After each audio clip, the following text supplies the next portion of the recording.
ઉત્તર વાહિની નર્મદા પરિક્રમા કરવા ભક્તોના ધસારાને ધ્યાનમાં રાખીને સ્થાનિક પ્રશાસન દ્વારા સુવિધામાં અનેક ગણો વધારો કરવામાં આવ્યો છે। હાલ ગુજરાતની જીવાદોરી સમાન નર્મદા નદીની ઉત્તર વાહિનીની પરિક્રમા તારીખ 27મી એપ્રિલથી પ્રારંભ થયો હતો, જે પરિક્રમાને પૂર્ણ થવાના હવે 10 દિવસ બાકી છે, એટલે કે 27મી એપ્રિલ સુધી ચાલશે। ત્યારે છેલ્લા દિવસોમાં નર્મદાજી પરિક્રમા માટે પરાક્રમી વાસીઓમાં અનેક ગણો વધારો જોવા મળી રહ્યો છે। પરિક્રમા વાસીઓના ધસારાને ધ્યાનમાં રાખીને નર્મદા જિલ્લાના પ્રશાસન દ્વારા ડોમ, બેઠક વ્યવસ્થા, નાવડીઓ, લાઈફ જેકેટ, સાફ સફાઈ, વધારાનો પોલીસ સ્ટાફ, પાર્કિંગ સુવિધા, સ્વૈચ્છિક સંસ્થાઓ, જિલ્લા સંગઠનના સહયોગથી ભંડારા, ચા, પાણી, નાસ્તાનું ખાસ આયોજન કરવામાં આવ્યું છે। નર્મદા જિલ્લામાં ચૈત્ર માસ દરમિયાન હાલ ચાલી રહેલી મા નર્મદાની પરિક્રમા ગત તારીખ 29 માર્ચથી શરૂ થઈ હતી, જે આગામી તારીખ 27મી એપ્રિલ 2025 સુધી ચાલશે। પરિક્રમા પૂર્ણ થવાને હજી 10 દિવસ બાકી છે। ત્યારે ગત શનિ રવિવારની રજામાં શ્રદ્ધાળુઓનો ધસારો અને વધુ ભીડ ઉમટી પડતા હવે ભીડને પહોંચી વળવા જિલ્લા વહીવટીતંત્ર દ્વારા સુવિધાઓમાં વધારો કરી દેવામાં આવ્યો છે।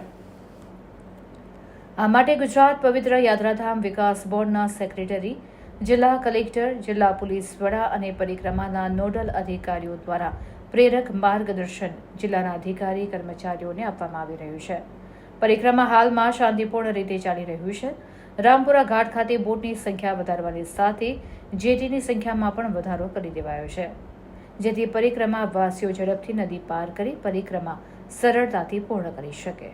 જિલ્લાના વિવિધ વિભાગોના અમલીકરણ અધિકારીઓ, સ્વૈચ્છિક સંસ્થાઓ, જિલ્લા સંગઠન અને ધાર્મિક આગેવાનો તથા આશ્રમવાસીઓ યાત્રાધામ વિકાસ બોર્ડની એજન્સીઓ સાથે એકમેકના સંકલનમાં રહીને સુંદર કામ કરવામાં આવી રહ્યું છે।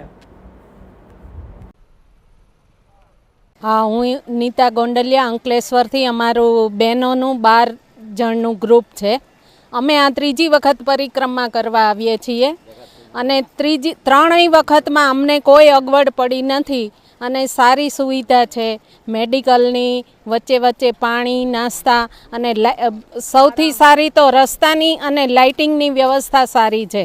અમારે ગયા વખતે ટોર્ચ લઈને આવવું પડતું હતું, આ વખતે બિલકુલ ટોર્ચ પહેલી વખત લઈને આવ્યા હતા પણ ક્યાંય ઉપયોગ કરવો નથી પડ્યો। મારું નામ ડબગર અમિત, હું અંધ વ્યક્તિ છું અને મારા મિસિસ અમારા સપોર્ટમાં છે અને અમારા જોડે ભટ્ટ સાહેબ કરીને આવ્યા છે।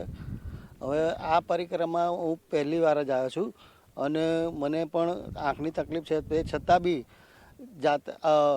થોડોક સપોર્ટ, કોઈ તકલીફ નહીં પડતી ચાલવામાં, હરવા ફરવામાં, સામાન્ય હેલ્પથી પણ હું પરિક્રમા કરી શક્યો, કોઈ તકલીફ આમ પડી નથી। સવારે 4 વાગે ચાલુ કરી અને અત્યારે તો મારે અહીંયા પરિક્રમા પૂર્ણ પણ થઈ ગઈ અને મેડિકલની સુવિધા પણ અહીં ગાડી સરસ છે કે ભાઈ તમને કોઈ તકલીફ થઈ છે, કોઈ દવા જોઈએ છે, કોઈ તમને હાથ પગની તકલીફ છે, માલિશ કરવું છે કે કોઈ દવા ગોળી જોઈતી હોય તો એનું પણ વારે ઘડીએ કેમ્પો આવતા હતા।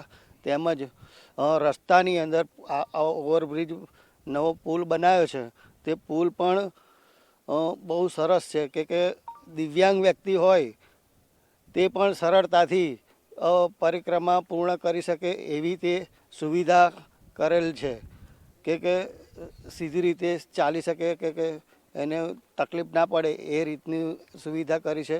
તેમજ આજુબાજુ સીસીટીવી કેમેરા દરેક અંતરે ગોઠવ્યા છે, તેમજ લાઇટિંગની વ્યવસ્થા ફૂલ કરવામાં આવી છે કે જેથી કે શ્રદ્ધાળુઓને કોઈ રાત્રે કે તકલીફ ના પડે અને પાણીની સુવિધા, ચા પાણીની સુવિધા છે। પોલીસનું રક્ષણ પણ બહુ સરસ છે કે ભાઈ તમારે માર્ગદર્શન, આપણા સ્વયંસેવકોની ટીમ પણ આપણે અહીં ગાડી જોડાયેલી છે અને એ પણ માર્ગદર્શન રસ્તામાં આપતા રહે છે કે ભાઈ તમારે આ રીતનું આમ કરો, આ રીતનું આવી રીતે આમ જાઓ, એ રીતની બધી સવલતો પૂરી કરે છે।